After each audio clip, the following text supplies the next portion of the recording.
let's do The Magnificent Seven, which is the reboot of The Magnificent Seven, the Sturges Magnificent Seven, which itself, of course, is based on Seven Samurai. And I think, I may be wrong with this, I think this actually credits Seven Samurai as source material. So directed by Antoine Fuqua, who made Training Day, for which Denzel Washington won an Oscar back in, when was that, like 2001? I mean, a while, actually. A long time ago. I think it was 2001, but I'm not entirely sure off the top of my head, but it'll be here. It was 2001, yeah. So, story once again is fairly similar as it was before. What you have is a small town, western town, which is basically being besieged by Peter Sarsgaard as a robber baron who is a miner, and he wants to take over a town. He thinks it's worth nothing but dust, and his horrible, evil baddies are going to destroy the town. And Denzel Washington is the leader of the renegade band who were rounded up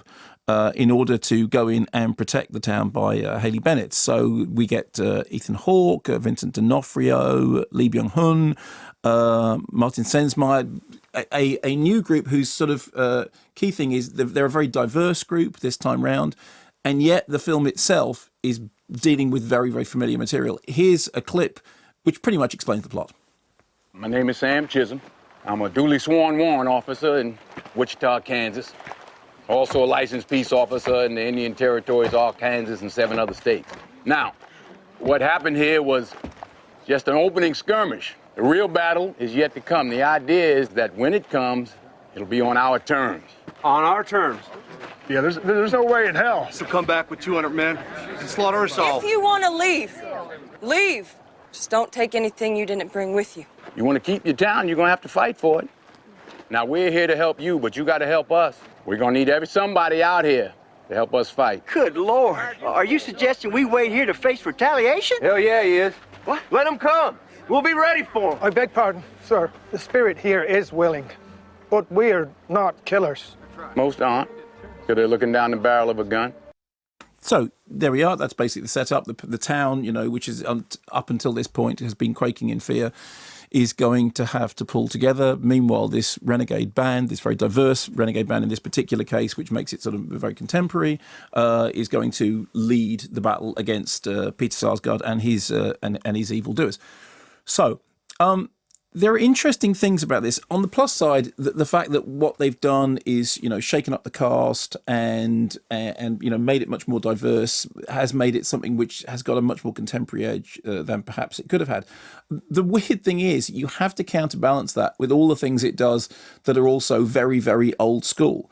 Like, for example, if you're looking for a political angle to it, you could equally read it as a film which is absolutely steeped in gun fetishism and old school gunplay. And there's a line about, yeah, well, you shouldn't have touched my gun.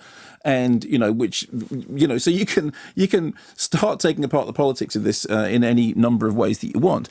The other thing is that it is a film which absolutely revels in and embraces the cliches of the genre. So for all its potential modernity, it is a film in which, quite literally, not metaphorically, there is a scene in which a gunslinger walks into a saloon and the piano stops playing. Great. But you remember they used to do that in the Kenny Everett sketch. There used to be the joke. They swing doors, yeah. And he walks in and the piano stops playing.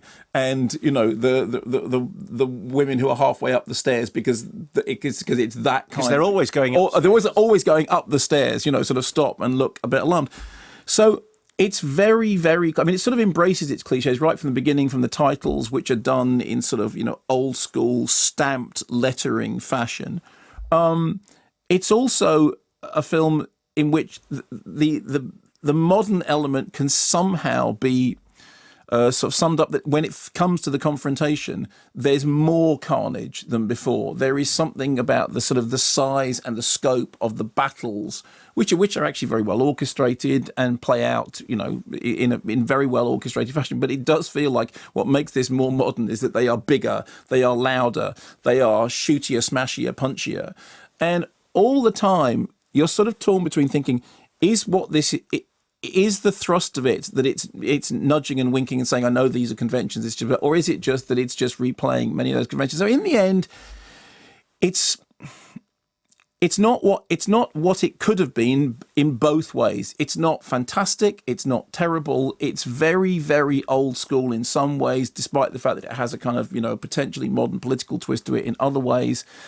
It's fairly forgettable, but passable fun whilst it's on. And there are a couple of nice moments and a couple of good performances, and good enough action to earn its keep. But it's not quite.